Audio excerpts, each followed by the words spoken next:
ومن يضلل فلا هادي له وأشهد أن لا إله إلا الله وحده لا شريك له وأشهد أن محمدا عبده ورسوله. أما بعد، فإن أصدق الحديث كتاب الله تعالى، وخير الهدي هدي محمد صلى الله عليه وسلم، وشر الأمور محدثاتها، وكل محدثة بدعة، وكل بدعة ضلالة، وكل ضلالة في النار.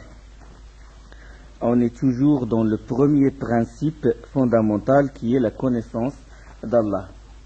Et on a expliqué ce que ça veut dire Rabb, le Seigneur, et le Cheikh a parlé des actes d'adoration, il a parlé de l'invocation, et puis juste après l'invocation, il a évoqué les actes du cœur, la peur, al-khawf, al-raja, l'espérance ou l'espoir, al-tawakkul, la confiance en Allah, al-raghbah, qui est une branche de l'espoir, qui est à son tour une branche de l'amour, al-raghbah, ou al-rahbah, qui fait partie aussi de l'khawf, de la peur, la crainte, si vous voulez, ou al-khushu', qui est aussi un acte du cœur, et ça peut être un acte des membres aussi. Et on a parlé aussi de l'khashya, qui est aussi un acte du cœur, et l'inaba, qui est aussi un acte du cœur. Donc il a évoqué ces actes du cœur et on les a expliqués. On a évoqué les hadiths, les versets qui en parlent, et on est arrivé on a dépassé l'isti'ana et on est arrivé à l'isti'adha, c'est ça? On s'est arrêté la dernière fois. Al-isti'ana, ça veut dire la demande de l'aide. Et l'évidence de l'isti'ana, de la supplication, la demande de l'aide, l'imploration de l'aide, elle est mentionnée par Allah dans le Saint-Coran, dans Surat al-Fatiha, qui est Iyyaka na'budu wa iyyaka nasta'in. C'est toi seul que nous adorons et c'est toi seul que nous implorons aide. Et la traduction qui est nous demandons secours, elle n'est pas bonne. Mais alhamdoulilah, ils l'ont corrigé dans la nouvelle version de la traduction du Coran. Ils ont rattrapé cette erreur. Donc c'est toi seul que nous adorons. Il y a une inversion de sujet. Iyyaka na'budu. Le complément au début et le verbe vient juste après. D'accord? Iyyaka, nous t'adorons, nous adorons Allah. Non, c'est toi que nous adorons. Ça veut dire que c'est lui seul qu'on doit adorer. Donc cette inversion du sujet, elle a un sens. De même, en langue arabe, on dit pas na'buduka, dans le verset de Coran, c'est pas évoqué na'buduka, mais iyyaka na'bud. Iyyaka na'bud tufid al-hasr, ça veut dire, ça désigne que seul Allah est en droit d'être adoré. Nous te demandons aide, non, c'est toi seul que nous demandons ou nous implorons aide. Donc on doit demander de l'aide dans ce que seul Allah peut faire. On demande qu'Allah subhanahu wa ta'ala. Et il a évoqué le hadith, si tu demandes de l'aide, si tu supplies une aide, adresse ta supplication à Allah. On a évoqué les différentes sortes d'imploration de l'aide. D'accord? Et on peut demander de l'aide d'un frère. Si ce frère, il est présent et avec nous. Et ça rentre ça dépend. S'il t'aide dans le bien, c'est ça ce qui est recommandé dans le Coran. Wa ta'awanu 'ala al-birri wa taqwa. Entraidez-vous dans la piété et dans la crainte d'Allah. Mais si tu lui demandes de l'aide dans la désobéissance, ça devient interdit, ça devient répréhensible. Donc on peut demander à quelqu'un qui est présent, mais demander à un djinn de l'aide, demander à un wali ou un marabout, quelqu'un qui est soit mort ou quelqu'un qui est vivant mais il est absent, ça c'est de l'association. On a détaillé ça et on s'est arrêté au hadith. Hadith qu'a évoqué le cheikh: si tu supplies une aide, adresse ta supplication à Allah. C'est un hadith rapporté par l'imam al-Bukhari. C'est un hadith rapporté non pas par l'imam Bukhari, mais par Tirmidhi. C'est un hadith Hassan, sahih. C'est un hadith authentique selon Ibn Abbas. Quand le prophète sallam lui dit Ya ghulam, inni u'allimuka kalimat, etc. La version du hadith c'est la suivante. J'étais une fois, ça c'est la parole d'Ibn Abbas, j'étais une fois assis en groupe sur la monture du prophète quand il me dit jeune homme, je vais t'enseigner ces quelques paroles. Ya ghulam, inni u'allimuka kalimatin. Observe les commandements d'Allah et Allah te préservera. 1. Observe les commandements d'Allah et tu le trouveras à tes côtés. Quand tu demandes quelque chose, demande-la à Allah. Quand tu demandes quelque chose, tu demandes-la à Allah. Et quand tu as besoin d'aide, demande-la à Allah. Si tu veux demander l'aide, demande-la à Allah subhanahu wa ta'ala. Wa'alam, sache que si tout le monde s'associait pour te faire du bien, ils ne pourront te faire que le bien qu'Allah a déjà écrit pour toi. Ça c'est dans le destin et la prédestinée. Et ils ne pourraient, et s'ils se coalisent, ou ils se coalisaient tous pour te faire du mal, ils ne pourraient te faire que le mal qu'Allah a déjà écrit pour toi. Les qalam du destin, ou le stylo, ou la créature qui a écrit le destin, se sont longtemps, les qalam, les stylos, se sont depuis longtemps arrêtés d'écrire et l'encre des pages du destin est désormais bien sèche. Ça rentre dans le destin et la prédestinée. On va en parler, Inch'Allah. Donc, si tu demandes de l'aide, demande-le à Allah subhanahu wa ta'ala. Parce que les gens ne peuvent pas t'apporter que le bien qu'Allah t'a déjà écrit. Donc, il faut adresser la demande à Allah subhanahu wa ta'ala. Donc, le fait de demander de l'aide à Allah subhanahu wa ta'ala, c'est une adoration. D'accord? Donc, Iyyaka na'bud, nous t'adorons, et dans cette adoration, nous avons la conviction que c'est Allah qui nous aide. Quand je fais les ablutions, je sais que ce muscle-là, moteur ou les nerfs sensitifs et les nerfs moteurs, ils ne peuvent pas marcher sans l'aide d'Allah. Sans l'aide d'Allah, je ne peux pas l'invoquer. Vous vous rendez compte?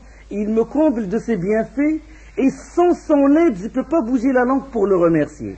Donc l'imploration de l'aide, c'est une adoration. Ça rentre. Et le fait de demander à quelqu'un de l'aide, à quelqu'un qui est absent ou qui est mort, c'est une association, c'est shirk. Mais quand on demande à un frère qui nous aide dans la piété, dans la crainte, il faut avoir aussi la conviction que c'est Allah, c'est Allah à la fin de toute aide. C'est Allah qui assure, qui fait qu'on pratique cette pratique ou qu'on effectue ce travail-là ou qu'on s'entraide. C'est Allah qui nous aide à s'entraider. D'accord? Il faut avoir cette conviction. Derrière tout ça, c'est l'aide d'Allah. Et Cheikh Rahimahullah, il a parlé de l'isti'aza. L'isti'aza, ça veut dire l'appel du refuge et chercher protection. Se réfugier et en même temps se protéger. D'accord? C'est ça l'isti'aza. Et il a donné le dalil, wa dalil l'isti'aza, c'est qawluhu ta'ala, qul a'udhu bi rabbin nas. Dans le Saint-Coran, dit je cherche refuge auprès du Seigneur des humains. Je cherche refuge auprès du Seigneur des humains. Et l'appel du refuge, il est de différentes sortes. La première, c'est l'appel du refuge auprès d'Allah. L'appel du refuge auprès d'Allah. Isti'adha billah. Demander protection et le refuge auprès d'Allah. Il comporte le fait de manifester que tu as grand besoin de lui et chercher sa protection auprès de lui tout en ayant la conviction qu'il te suffit. Donc ça c'est en gros l'isti'adha. Le terme a'udhu, quand je dis a'udhu, ça veut dire tu as grand besoin de lui et tu cherches la protection, le refuge, et tu as la conviction qu'il te suffit. Ça veut dire que si tu cherches refuge auprès de lui, tu sais que aucun mal ne t'arrive sauf le mal qu'il t'a écrit, qu'il t'a prescrit. qu'il t'a écrit. Donc cherchez en ayant cette conviction comme protecteur contre tout mal, le mal petit ou grand. Et ce mal, il peut provenir d'un humain ou d'un non-humain. Et Allah subhanahu wa ta'ala dit dans le Saint-Coran, قُلْ أَعُوذُ بِرَبِّ الْفَلَقِ مِنْ شَرِّ مَا خَلَقَ. Mon refuge, dit mon refuge, soit-on le Seigneur de l'aube naissante, le falaq, le fond de l'aube, falaq, قُلْ أَعُوذُ بِرَبِّ الْفَلَقِ, l'aube naissante, contre le mal des êtres qu'il a créés. قُلْ أَعُوذُ بِرَبِّ الْفَلَقِ مِنْ شَرِّ مَا خَلَقَ. Mal des humains ou des djinns ou autres, contre le mal des êtres qu'il a créés. وَمِنْ شَرِّ غَاسِقٍ إِذَا وَقَبَ, contre le mal de l'obscurité quand elle s'approfondit. وَمِنْ شَرِّ النَّفَّاثَاتِ فِي الْعُقَدِ, contre le mal de celles qui soufflent sur les nœuds, ça veut dire les sorcières, les sorcières, et contre le mal de l'envieux quand il envie. وَمِنْ شَرِّ حَاسِدٍ إِذَا حَسَدَ. Donc il y a deux sortes de mal. Il y a le mal extérieur. Le mal extérieur, c'est le mal des créatures, les humains, les djinns, les bêtes féroces, les tyrans, etc. D'accord. Le mal, une tempête. Il y a aussi le mal intérieur, c'est le mal de l'waswas. Ça veut dire le doute ou le waswas du shaitan. Ça veut dire que le shaitan, il insuffle ce doute-là dans ton cœur, que tu as fait telle chose, que tu l'as pas fait, etc. Le waswas dans le wudu, le waswas dans la connaissance d'Allah, est-ce que vraiment Allah il existe, est-ce que ça, il y a des gens qui ont ce waswas. Donc ça, c'est un mal intérieur. C'est un mal intérieur. Il y a aussi l'envie, c'est un mal intérieur. La haine, c'est un mal intérieur. Le doute, la maladie du cœur, etc. C'est un mal intérieur. L'ostentation, c'est un mal intérieur qui se manifeste par l'extérieur. L'orgueil, c'est un mal intérieur. Et donc la sourate Al-Falaq, c'est pour demander refuge auprès d'Allah, protection contre le mal extérieur. قُلْ أَعُوذُ بِرَبِّ الْفَلَقِ. Mon Seigneur, mon refuge soit en le Seigneur de l'aube naissante contre le mal des êtres qu'il a créés. Donc c'est un mal extérieur. Contre le mal de l'obscurité quand elle s'approfondit, c'est un mal extérieur. Contre le mal de celles qui soufflent sur les nœuds, les sorcières, c'est un mal extérieur. Contre le mal de l'envieux quand il envie, c'est un mal extérieur. Et le mal intérieur, c'est la deuxième sourate de l'isti'ada. قُلْ أَعُوذُ بِرَبِّ النَّاسِ. Mon refuge soit en le Seigneur des hommes, le souverain des hommes, Ilah des hommes, Dieu des hommes. Contre le mal du mauvais conseiller furtif. قُلْ أَعُوذُ بِرَبِّ النَّاسِ مَلِكِ النَّاسِ إِلَهِ النَّاسِ مِنْ شَرِّ الْوَسْوَاسِ الْخَنَّاسِ. Le waswas, le conseiller, comme ils l'ont traduit, mauvais conseiller furtif, qui est à l'intérieur de nous. Dans une autre traduction, contre le mal de l'instigateur sournois, le waswas, qui souffle le mal dans les poitrines des hommes. Donc c'est un mal intérieur. قُلْ أَعُوذُ بِرَبِّ النَّاسِ مَلِكِ النَّاسِ إِلَهِ النَّاسِ من شر الوسواس الخناس الذي يوسوس في صدور الناس من الجنة والناس. Qu'il soit conseillé, que ce conseiller soit un djinn ou un être humain. Ça veut dire qu'il te met le doute soit par une ambiguïté, il te dit voilà la vérité, il te met du doute, ou il te met du doute dans la religion, dans ta religion, dans la vision des choses, il te fait rentrer le waswas. Donc ça, soit c'est un shaitan des djinns ou un shaitan des humains. Et c'est pour ça que ces deux sourates, ils sont très bénéfiques et ils servent beaucoup à la ruqya. Ça veut dire que quelqu'un, s'il est malade, il doit lire ces deux sourates-là, et c'est la ruqya du prophète sallallahu alayhi wa sallam. Jibril, quand il a voulu faire la ruqya, guérison, si vous voulez, au prophète sallallahu alayhi wa sallam, il a récité ces deux sourates. Le mu'awwidatayn, c'est ce qu'on appelle le mu'awwidatayn. Les deux grands refuges, d'accord. On se réfugie et c'est très important de les réciter à chaque fois qu'un mal nous touche. Maintenant, c'est la première sorte. C'est le fait de demander de l'appel du refuge auprès d'Allah. Les deux sourates en parlent. D'accord? Maintenant, chercher refuge auprès d'un attribut d'Allah. Auprès d'un attribut d'Allah. Par exemple, comme le hadith rapporté par Muslim, selon Uthman ibn Abi al-As, qui s'est plaint d'un mal dont il souffrait, et que le prophète sallallahu alayhi wa sallam lui dit, il faut dire 7 fois, je me mets sous la protection de la puissance d'Allah et de son pouvoir contre le mal dont je souffre et que je crains. D'accord? A'udhu billahi wa qudratihi min sharri ma ajidu wa uhadir. D'accord? Donc, je me mets sous la protection d'un attribut d'Allah, de la puissance, la qudra d'Allah. Parce que la qudra, la puissance, c'est un attribut d'Allah subhanahu wa ta'ala. D'accord? Donc je me suis mis sous la protection de cet attribut d'Allah. Il y a aussi, je me mets sous la protection des paroles d'Allah. A'udhu bi kalimatillahi tammat min sharri ma khalaq. Je le dis chaque matin et chaque soir. D'accord? Donc, je demande protection auprès des paroles d'Allah contre le mal qu'il a créé le jour et le soir contre le mal qu'il a créé le soir. D'accord? Donc, je me mets sous la protection des paroles parfaites d'Allah contre le mal de ce qu'il a créé. C'est un hadith rapporté par Muslim. Maintenant, les paroles d'Allah. Il est interdit de se mettre de se mettre sous la protection, de demander refuge auprès d'une créature dans ce que seul Allah peut faire. D'accord? On ne peut pas demander refuge auprès d'une créature contre, par exemple, un ouragan ou contre quelque chose que seul Allah subhanahu wa ta'ala peut nous protéger. Donc, on ne peut se mettre que sous Allah, on demande refuge auprès d'Allah ou bien un attribut d'Allah. Et ça, c'est une preuve que les paroles d'Allah, c'est un attribut d'Allah. Donc la parole d'Allah, c'est un attribut. Lui-même, il a parlé. Il n'a pas créé la parole, il a lui-même parlé. Donc le Coran, c'est la parole d'Allah. Ce n'est pas une créature, comme prétendent certains innovateurs. D'accord?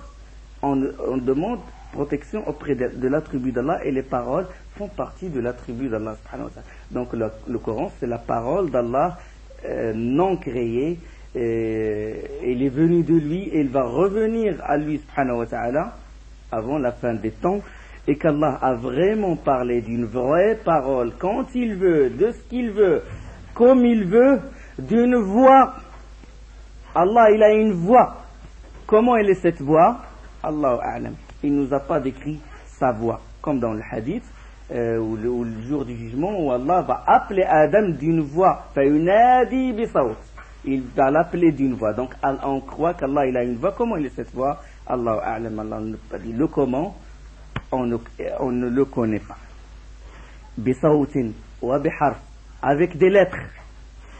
Ces lettres, c'est qu'Allah il a vraiment parlé. Il a vraiment dit Alhamdulillahi Rabbil Alamin. Comment? Seul Allah connaît comment.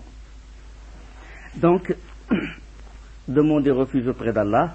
Demander refuge auprès des attributs d'Allah et cherche. Maintenant, troisième sorte, c'est le fait de chercher refuge auprès des morts ou les vivants qui sont absents. Et ça, c'est un axe de shirk. Ça, c'est un axe d'association parce que tu as égalé l'hôte de la tombe ou le shir ou le marabout, l'imam, ou avec Allah dans la demande du refuge. Allah, il dit, ça c'est dans Surat al-Jinn, وَأَنَّهُ كَانَ رِجَالٌ من الإنس يعوذون برجال من الجن فزادوهم رهقا. Et des individus d'entre les humains, oui, la nouvelle version de la nouvelle traduction, si vous trouvez et des hommes d'entre les humains, vous mettez un trait en bas parce que rijalun veut dire des individus, parce que rijal dans ce verset veut dire hommes et femmes. D'accord? Rijal dans le verset, et l'ancienne traduction c'est marqué et des hommes. Vous mettez entre parenthèses des individus et non pas des hommes, parce que les exégètes, les compagnons, en premier les compagnons sont tous unanimes que Rijal veut dire homme et femme. et des individus d'entre les humains cherchaient protection auprès des individus d'entre les djinns, lesquels ne faisaient qu'aggraver leur humiliation. Dans une autre traduction, mais cela ne fit qu'accroître leur détresse. Parce qu'à l'époque de l'Jahiliya et tout, il y avait des gens, quand ils voyageaient et quand ils campaient dans un endroit, ils demandaient protection auprès du djinn de cet endroit. Il a peur que le djinn le frappe ou le châtie ou quoi que ce soit. Donc il demande protection auprès du djinn, demande refuge auprès de ce djinn-là.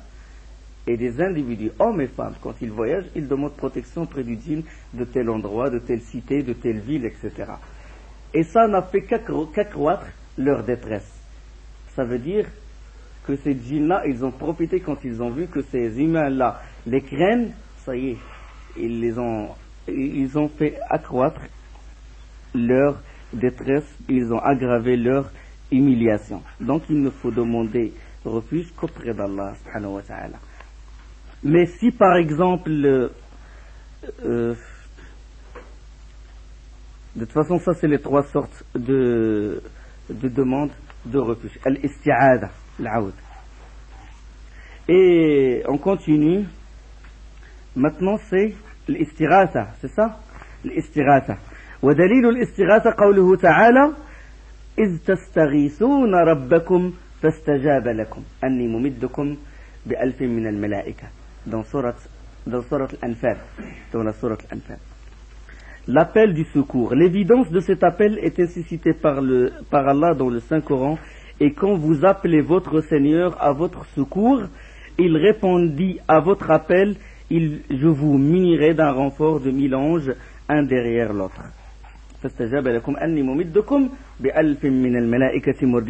L'appel au secours, c'est une invocation. C'est une invocation, on a parlé de l'invocation. Mais c'est une invocation spéciale. C'est une invocation en cas d'épreuve, en cas de nécessité. Donc l'istirat a demandé le secours quand on est cerné par l'ennemi, ou on a des problèmes, on ne peut pas s'en sortir. Là on demande secours. C'est une invocation bien spéciale. Mais dua, on peut faire l'invocation en cas de dureté ou en cas de largesse. On peut demander, dans tous les cas, on invoque Allah subhanahu wa ta'ala, dans tous les cas. Même la lecture de Fatiha, c'est une invocation. Mais l'istighatha, c'est vraiment quand on a des problèmes et quand la situation est critique.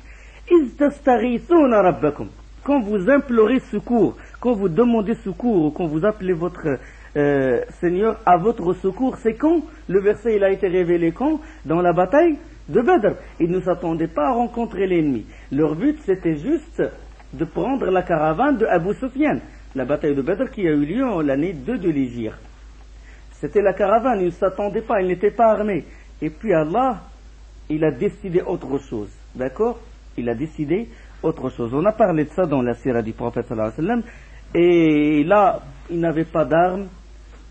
Ils avaient faim, ils avaient soif, ils avaient marché à pied. L'ennemi était bien préparé et plus nombreux, donc la situation était critique. Ils ont imploré le secours d'Allah. Ils ont appelé qu'Allah les secours. Et dans la situation des grandes épreuves, Allah subhanahu wa ta'ala les a secourus et il leur a donné la victoire. Donc, l'appel, on distingue l'appel au secours qui n'est pas shirk. Ça veut dire, il y a un appel au secours qui n'est pas shirk. Par exemple, quelqu'un qui se noie et qui demande au secours. Il peut demander au secours aux humains. D'accord? Ça c'est autorisé. Même c'est la personne, il doit appeler au secours et l'autre personne doit le secourir. Donc ça c'est autorisé. Istighatha bil hayy, hadar, demander secours auprès d'une personne qui est vivante et qui est à côté de toi. Donc ça c'est clair, c'est pas du shirk. Appeler au secours des morts ou des vivants qui sont absents. Par exemple les anges ou les statues ou les djinns ou Jésus ou autre. Ça c'est de l'association, c'est le péché qu'Allah ne pardonne pas. Hein, shirk. Demander secours à un absent ou quelqu'un qui est mort. D'accord? Comme l'un des savants, il raconte une histoire que quand il était au pèlerinage et dans le tawaf, le circuit rituel, une femme a été serrée par, il y avait une grande foule, et puis il a eu peur, il a senti qu'elle va s'évanouir, puis il a crié. Qu'est-ce qu'elle a crié? Oh Allah, au créateur de Kaaba, ou le Seigneur de la Mecque, oh ya Sheikh al-Badawi. Dans cet endroit, il a oublié le Créateur, il a oublié Allah subhanahu wa ta'ala, et il a appelé un mort, un cheikh qui est mort, qui se trouve en Égypte, pour qu'il l'aide et pour qu'il la sauve. Dans le tawaf, et peut-être qu'il n'a même pas le moyen de refaire son pèlerinage une deuxième fois, ou là, parce que celui qui commet un acte d'association dans le pèlerinage, il rentre chez lui, classe. C'est bon, ça y est. Il invoque autre qu'Allah subhanahu wa ta'ala, comme ils le font à Arafat. Des gens, ils ont eu leur voiture est tombée en panne. Et puis il y a une pente. Et pour la pousser, ils ont invoqué Ya Ali, Ya Hussein, Ya Ali, Ya Hussein. Et ils ont poussé cette voiture jusqu'au haut du sommet de la pente. Dans le pèlerinage. وَلَقَدْ أُوحِيَ إِلَيْكَ وَإِلَى الَّذِينَ مِنْ قَبْلِكَ لَإِنْ أَشْرَكْتَ لَيَحْبَطَنَّ عَمَلُكَ وَلَتَكُونَنَّ مِنَ الْخَاسِرِينَ. Il a été révélé à toi ainsi qu'à ceux qui étaient avant toi, ceux qui t'ont précédé. Si tu donnes des associés, ton œuvre sera vaine et tu feras partie des perdants. وَلَوْ أَشْرَكُوا لَحَبِطَ عَنْهُمْ مَا كَانُوا يَعْمَلُونَ. S'ils ont associé, s'ils donnent des associés, leurs œuvres seraient vaines. Et ça, il parle des prophètes. Quand il a évoqué une série de prophètes dans Surat Al-An'am, il dit ذلك هدى الله يهدي به من يشاء من عباده ولو أشركوا لحبط عنهم ما كانوا يعملون. Les prophètes, s'ils ont associé avec l'effort qu'ils ont fait, la souffrance, la grande épreuve, s'ils ont associé tout ce qu'ils ont fait, il est vain. وقدمنا إلى ما عملوا من عمل فجعلناه هباء منثورا. Nous avons considéré leurs œuvres et nous les avons transformées telle une poussière éparpillée. Il est vain le travail, ton œuvre, quand tu associes à Allah subhanahu wa ta'ala. Et moi, les associateurs, ils faisaient tawaf. Le prophète sallallahu alayhi wa sallam, quand il a reçu la révélation, il a vécu dans quel milieu? Il a vécu au milieu de Quraysh. Les Quraysh, ils font le tawaf, ils protègent la Kaaba. Ils donnent leur sang pour la Kaaba. Ça leur a profité? Ça ne leur a rien servi. L'oncle du prophète sallallahu alayhi wa sallam, qui protégeait lui-même la Kaaba et qui a protégé lui-même le prophète sallallahu alayhi wa sallam, Abu Talib, ça lui a servi? Quand la personne il associe, ça y est, quand il associe avec Allah subhanahu wa ta'ala, son œuvre, Allah subhanahu wa ta'ala ne va pas considérer ce qu'il a fait, bon ou mauvais, après l'association, parce que la plus grande injustice, c'est que tu rends le droit d'Allah sur toi, c'est que tu lui associes, tu égales quelqu'un à lui, subhanahu wa ta'ala. Al-istighatha. Donc, appeler un cheikh ou un marabout, ou la tombe, ou un imam, ou un prophète, ou un ange, qui est appelé leur secours, c'est l'association. Donc, il faut mettre en garde contre le shirk, l'association. C'est la première chose qu'on doit apprendre à la personne. Les deux choses, c'est tawhid, l'unicité, le droit d'Allah sur toi, qu'il doit être adoré. Et la deuxième chose, la deuxième interdiction, le deuxième interdit, c'est l'association. Shirk. Donc, il y a des gens qui disent, nous, alhamdoulilah, on dit la ilaha illallah, on est tranquille, on est à l'abri. Ibrahim Taymi, l'un des grands savants, quand il a récité ce verset-là, wajnubni wa bani an na'bud al-asnam, quand il a parlé de Ibrahim alayhi salam, et rappelle-toi dans Surat Ibrahim, le Surat 14, et rappelle-toi quand Ibrahim dit, oh mon Seigneur, fais de cette cité un lieu sûr et préserve-moi ainsi que mes enfants de l'adoration des idoles. Oh mon Seigneur, ils ont égaré beaucoup de gens. Hein? وإذ قال إبراهيم رب اجعل هذا البلد آمنا واجنبني وبني أن نعبد الأصنام. Préserve-moi ainsi que mes enfants de l'adoration des idoles. Rabbi innahunna adlalna kathiran minan nas. Oh mon Seigneur, elles ont égaré beaucoup de monde, beaucoup de gens. Ibrahim Taymi rahimahullah, il a dit si Ibrahim alayhi salam, Khalilur Rahman, le degré plus haut que l'amour, le khulla, ça veut dire il a réalisé l'unicité pure, et c'est pour ça qu'il s'appelle Khalil, l'ami le plus proche d'Allah subhanahu wa ta'ala, après le prophète sallallahu alayhi wa sallam. Wattakhadallahu Ibrahim Khalila. C'est le khulla, c'est un degré de l'amour, parmi les plus grands degrés de l'amour, de l'adoration. Lui, il n'est pas en sécurité. Il a peur pour lui et pour ses enfants qu'ils tombent dans le shirk. Ibrahim alayhi salam, il dit ça. Et il a peur pour ses enfants. Alors qu'est-ce qu'on va dire nous? Ah, je suis tranquille. Mais du moment que la personne se trouve dans les épreuves, Allah ne lui donne pas des enfants, ou il n'arrive pas à réussir dans un examen, ou il ne trouve pas de travail, ça commence à... Il va laisser un marabout pour qu'il lui écrive quelque chose, ou il veut se marier avec telle fille et elle refuse, et après il passe des nuits blanches.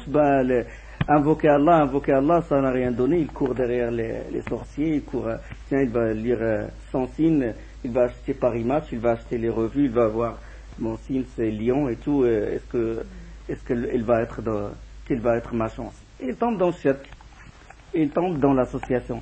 D'autres c'est comme ça, ils invoquent les temples, ils ne sont pas convaincus de la parole d'Allah subhanahu wa ta'ala. Donc ça c'est l'istighatha. Il y a l'istighatha qui est shirk, il y a l'istighatha qui n'est pas shirk, l'imploration du secours. وَدَلِيلُ الذَّبْحِ قَوْلُهُ تَعَالَى. Maintenant, on parle du sacrifice, l'immolation. L'évidence du sacrifice est ainsi mentionnée par Allah dans le Saint-Coran. Dit ma prière mérite de sacrifice, ma vie et ma mort sont tous en offrande à Allah, Seigneur de tous les mondes, sans aucun associé. C'est ainsi qu'il m'a été commandé, et je suis le premier des musulmans. Dans Surat Al-An'am, verset 162-163.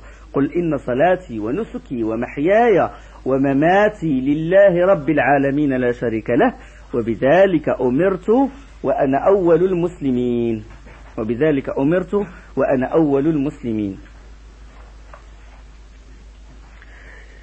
Dans le verset dit, ça veut dire dit au Muhammad, ma salat mérite.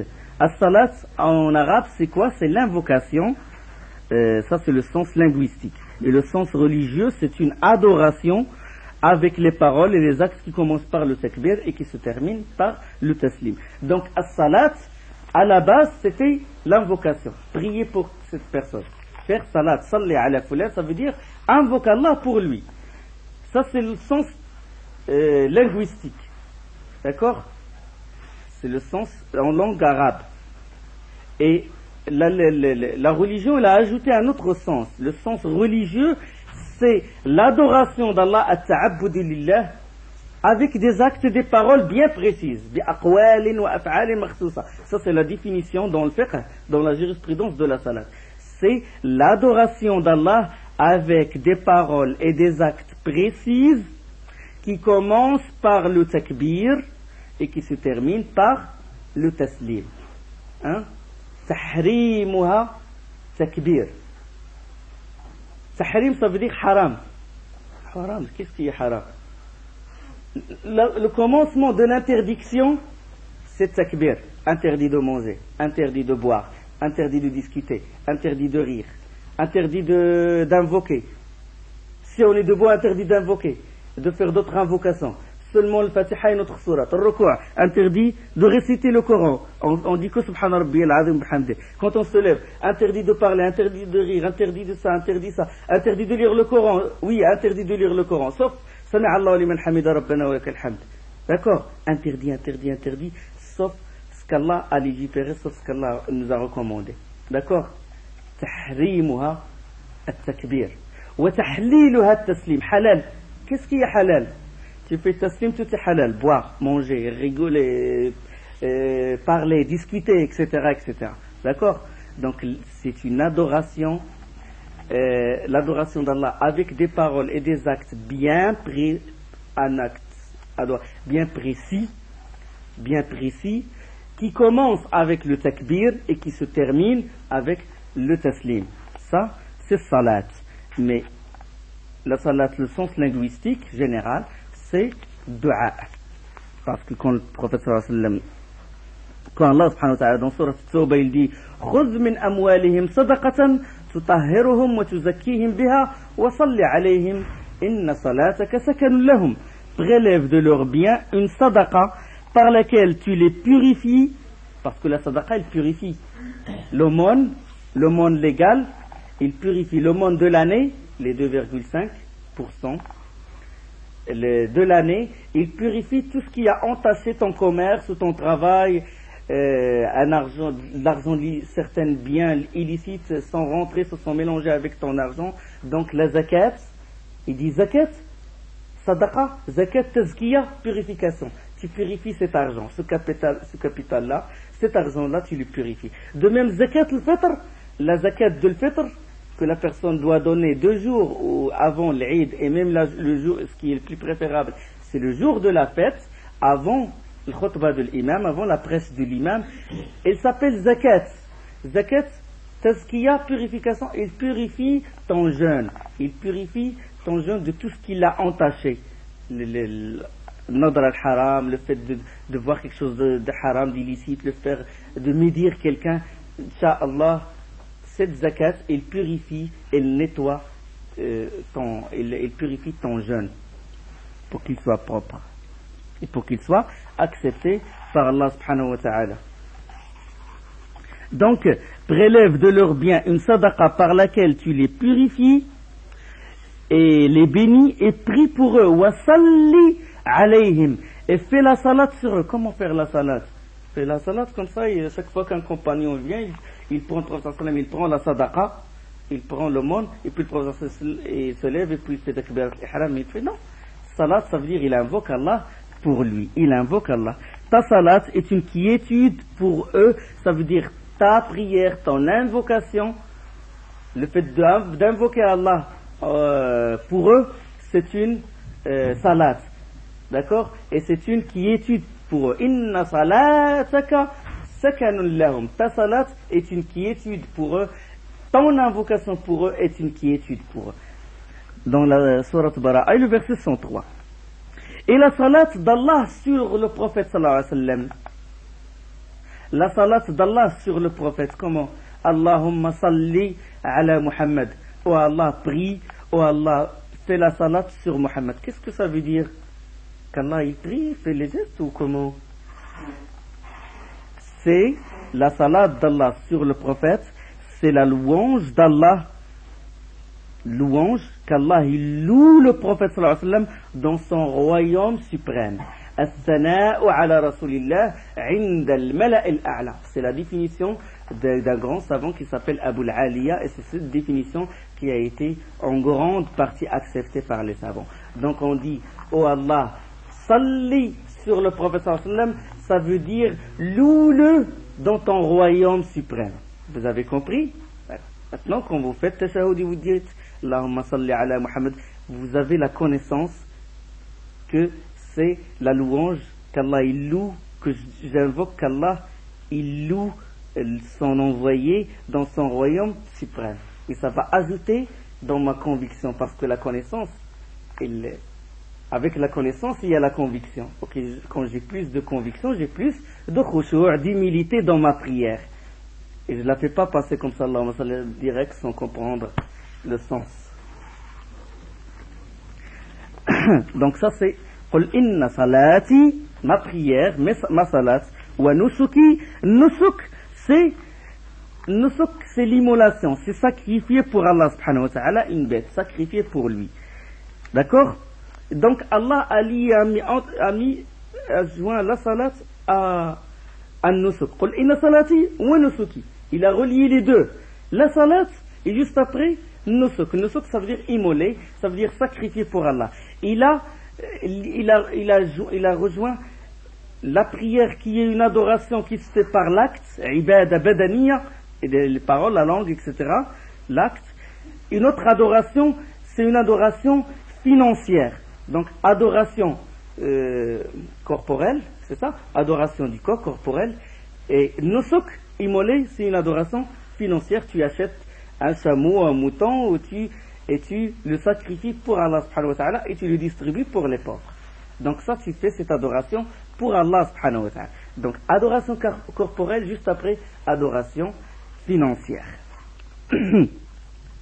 Dans un autre verset, une petite sourate, Inna a'tainaka al-kawthar fasalli li rabbika wanhar.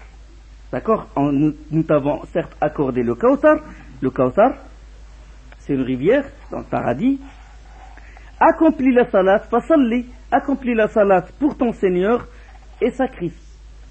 Donc, salat et sacrifie juste après. Wanhar, ça veut dire wanhar li rabbik, ça veut dire tu sacrifies pour ton Seigneur. Pour éviter la répétition, on ne dit pas accomplis la salat pour ton Seigneur et sacrifie pour ton Seigneur parce que le sens et ce style il se trouve souvent dans le Coran. Style qu'il a déjà, il enlève une phrase pour éviter la répétition et pour garder cette éloquence. Donc sacrifier pour Allah est une adoration. Sacrifier pour un wali, sacrifier pour un wali, bon les walis, ce qu'ils visitent, les mausolées, les tombes ou tout. Sacrifier pour un djinn, pour une idole, pour tel cheikh, pour qu'il te donne des enfants, pour que tu trouves du travail, pour autre chose, pour gagner beaucoup d'argent, pour avoir la fortune, etc. Tu sacrifies pour lui. C'est une grande association. Le fait de sacrifier pour autre qu'Allah, c'est shirk akbar. C'est un péché qu'Allah ne pardonne pas, sauf si la personne s'en repent. Si la personne il meurt tout en insistant dans cette pratique, il égorge pour Allah et sacrifie pour autre qu'Allah, c'est mushrik, grand shirk. Allah subhanahu wa ta'ala يقول dans sourate al-Hajj فاجتنبوا الرجس من الأوثان واجتنبوا قول الزور. Écartez-vous de la souillure qui vient des idoles, écartez-vous de la parole d'imposture. Ça c'est des versets c'est dans sourate al-Hajj, la sourate du pèlerinage. Et suivez bien ces versets-là. فاجتنبوا الرجس من الأوثان واجتنبوا قول الزور. Écartez-vous de la souillure des idoles et écartez-vous de la parole d'imposture. حنفاء لله غير مشركين به. حنفاء, ne lui associez rien. On a dit que Hanif c'est droit vers Tawhid, vers l'unicité, vers le monothéisme et dévié du shirk et écarté du shirk.